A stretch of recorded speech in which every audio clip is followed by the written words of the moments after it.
1817, Chapter 2, Robert, Migration Pattern of Rare Birds. Whatever am I to do with this mess? Wren pouted, panicking before my dressing mirror. In the early morning light, her hair had been unleashed from all the coils which had taken her hours to prepare the day before. Personally, I liked her hair, wild and loose. Then she looked like the goddesses in the French and Italian paintings at the City Gallery once saw with Colin and the other Lockwood lads. Now I had a muse of my own to behold. If I told Colin about Wren, would he be jealous? It was almost physically hurting me not to admit to my whole family that she was mine. Ours was a love that I wanted everyone from St. Petersburg and back to know about. Not that I had ever been to St. Petersburg. Once they knew who I was there, they'd know who Wren was too. That's how I wanted our lives to be. It would be so divine. She spent all that time to look pretty when she didn't have to, though I was sure to show my appreciation for her effort. She was blind to her natural beauty and insisted on spending hours twisting, braiding, and pinning her hair in various fashions. She had seen them in the ladies' fashion pamphlets that I had brought for her the last time I went to the city. How she pored over them. They were her new religion. Had to be a secret worship for her, like all else relating back to me. She left her pamphlets with me for safekeeping, afraid if she took them home, Mr. Finch or their hawkish housekeeper might see them and realize their significance. Robert, we slept past dawn again. She swats my arm in mock irritation. I can't help it if I had been so comfortable having her there with me. I didn't want to move from the bed, but she roused me all the same in her desperation to leave before she was missed. I dragged myself out of bed, fetched the rest of my clothes, for the trek back to her house. I wouldn't go with her the whole way, just far enough to see her go back inside from the road. So far, that had been a safe enough distance. Nobody around us had been any the wiser, except Harold knew, because I had to sing Wren's praises to somebody. Harold was a steel trap when it came to secrets. I needed a favor from him, and he loves secrets, so you could as good as pay him in them. He drew Wren for me. She sat for him a week ago. We were both delighted by the drawing. I kept it in my room with the pamphlet, since it could become incriminating if found at the Finch's house, since Wren didn't draw. I went hunting around my dresser for a fresh outfit. We didn't have much modesty left between us. Wren has seen all I had, so I had no reason to hide away in a corner. Hastening to appear proper enough to leave the house, she wasn't paying much attention to me and my rifling around in my stages of undress besides. I plucked a white shirt off of the shelf, which I tucked into clean blue breeches. If Wren asked me, I'd help her get ready, since I was almost always ready to leave before her, unless I was struck by some extreme indecision. On this occasion, I was nearly ready to go first. Some final touches still needed. Wren didn't flinch away from the scars on my arms and legs, having seen them so often already. That's just Robert. Illness was so rampant for people of any age, but especially so for children. It was not uncommon that someone reaching adulthood had been bloodlet on more than one occasion. Relieving one of their bad blood, the root of all disease, had been claimed by most doctors to be the universal cure. Alexander had assured me this when I felt particularly monstrous. Both of my brothers had a few of these scars too, but nowhere near as many as I did. The trouble with me was that too much of my blood was bad. The doctors couldn't bleed it out of me, whatever it was.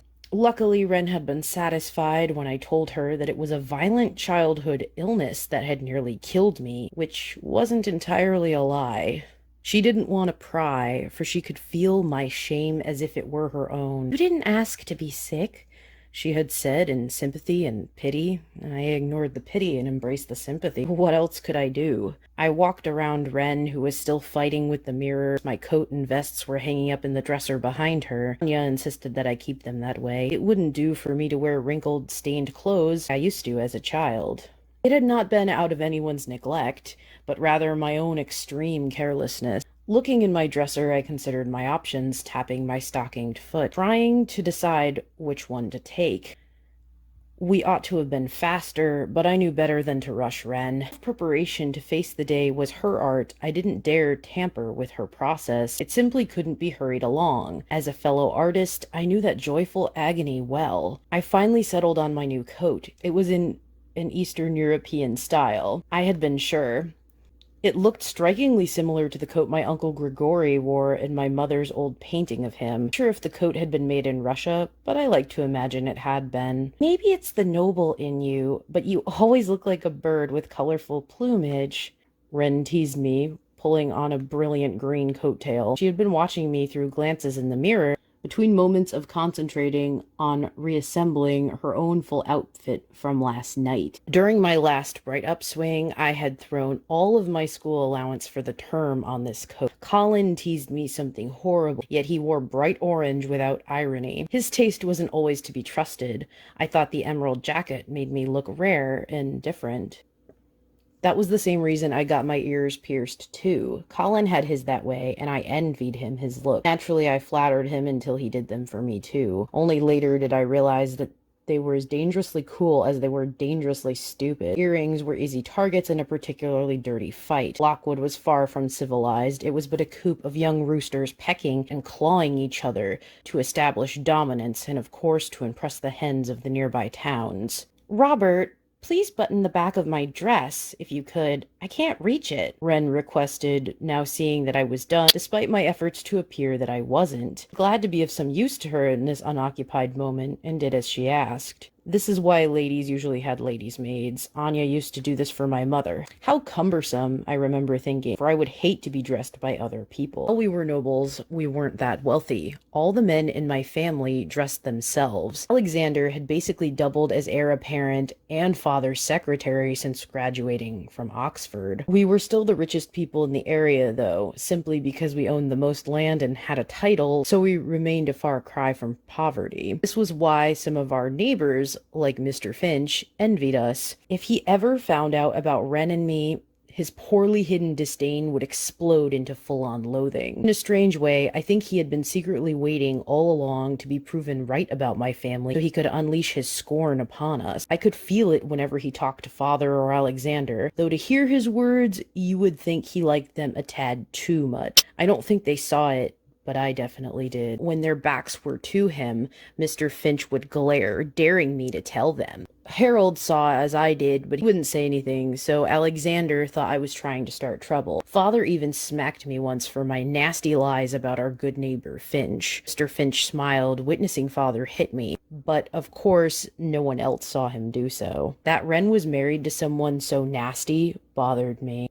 I had forgotten about Mr. Finch's true nature. Memory tended to jump around more and more these days, such excitement rising in my spirits I could hardly keep with the current day. The same could be said of the plans for my future as the second heir apparent to the Veery estate and fortune. Alexander was the first heir, being the eldest. Harold was passed over for father, and the doctors didn't believe him capable of running an estate. It had been decided that I would be next if something unfortunate happened to Alexander. Not a savory thought for anyone involved. Father was not reassured that I was next. He was still aware that this was the reality we were living in. He had been lucky, had more than one fit son. So said his peers, whom only had daughters and would vanquish their property and fortunes to nephews or cousins upon their deaths. We were father's reassurances for the future of the family line. Veery would own and manage Dove Grove for at least one more generation. Alexander was more than capable. Father remained satisfied. Having lost so many family members to illness and accident far earlier than he should have, Father also knew that he had to whip me into shape as the next lord of the manor in case Alexander was also taken from him too. He was harsh with me because he wanted me to be a real English gentleman when I simply wasn't. Father, Alexander, and Father's peers were clearly English gentlemen, but me, not remotely close. Who am I? I am the boy who makes faces in the mirror to hear his girl laugh. My goodness, Robert! She finally caught sight of me and playfully pushed me away, but she was laughing, smiling. I achieved my goal and was rewarded in kind. She was giving herself one last appraisal in the mirror. Satisfied? I asked as she ties her bonnet. Indeed, she declares proudly. Away we go, then. I went to the window and opened it. I climbed out first so that I could help her down when she descends after me. Mercifully, I lived on the first floor now, so this wasn't as difficult as it could have otherwise been. I reached up to Wren so she could come back to earth from the window ledge, graceful as she was. The beautiful girl whose hand I held wouldn't have been an acceptable match in Mama's eyes either. I could imagine her clicking her tongue at the thought of me running about with a middle-class English girl. She'd be absolutely devastated, for she had her own plans for me. I would marry into a great Russian family back in St. Petersburg. She believed that Uncle Grigory would help her with this scheme, though he had yet to fulfill any of her previous requests. This time, of course, would be entirely different. A Russian princess, a daughter of St. Petersburg's best. That's what my son deserves, only the best for my Robert. I remember her promising me when I was still small enough to sit on her lap. How disappointed she'd be if she lived to see me now. Perhaps that was unfair, for Wren could be best for me. She was here, and she knew me far better than any St. Petersburg girl ever would. Ridiculous notion, really. Complete and utter rubbish. That Wren wasn't good enough for me. I was going to fight anyone who said she wasn't, including both Father and Alexander. Wren shined in the early morning light, sparkling like fresh spring water. She was smiling there for our sake. The morning breeze kissed her cheeks and made them flush with life. The trek got shorter every time we made it. Far too soon on the horizon, Mr. Finch's house loomed like the prison it was for her. Effortlessly twirled herself around and gazed into my eyes. We were nearly the same height. I was still pretty small for a boy, but I had been holding out for the promise of a late bloom. Both Alexander and Harold gained most of their amazing heights after their 16th birthdays, so I held some hope still that the same fate might yet befall me. This was not my immediate concern. As I kissed Wren in the early sunlight, we could get caught by someone walking on the road. No coverage where we were standing in the open field, but we didn't think to care. Please tell me you're not going to Bamburg tonight. Stay here so I can see you, she pleaded in an elegant way, as if she could work me into changing something I couldn't control. I must go with Alexander, else he will suspect that I am up to something. I shook my head regretfully. He wouldn't be wrong. She laughs. But we can't have him knowing about us. We could be over as soon as that happens. I feared what Father might do if he knew. Lockwood was a great mercy compared to where he could send me. I don't want you to go, though, she pouted, wrapping her arms around me. It's only for 1 week, I gently remind her, returning her embrace sympathetically. Though I wish I could take you with me. I wish you could take me with you, too. I should like to see the coast, she said, with this resigned little sigh, stuck as she'd ever been. Wren, how about I get you something while I'm there? I offered, a promise I could actually keep. All right, if you feel you must. Surprise me. She laughed, giving me another kiss. I shall still eagerly await your safe return. That's what I truly want. I felt awful letting her go back to her prison that morning. I knew she longed to travel the country like I could. Wren was the other half of my heart, of this I was certain, and yet I had to leave her here with Mr. Finch. My wild impulses almost won out. I very nearly told her that we should run away to the coast despite it all. As fun as that idea was, the damage would be irreversible. Father had lectured me enough on propriety and honor to know that Wren would be ruined forever after that. I wasn't going to do that to her, which is why we had to continue to stay secret.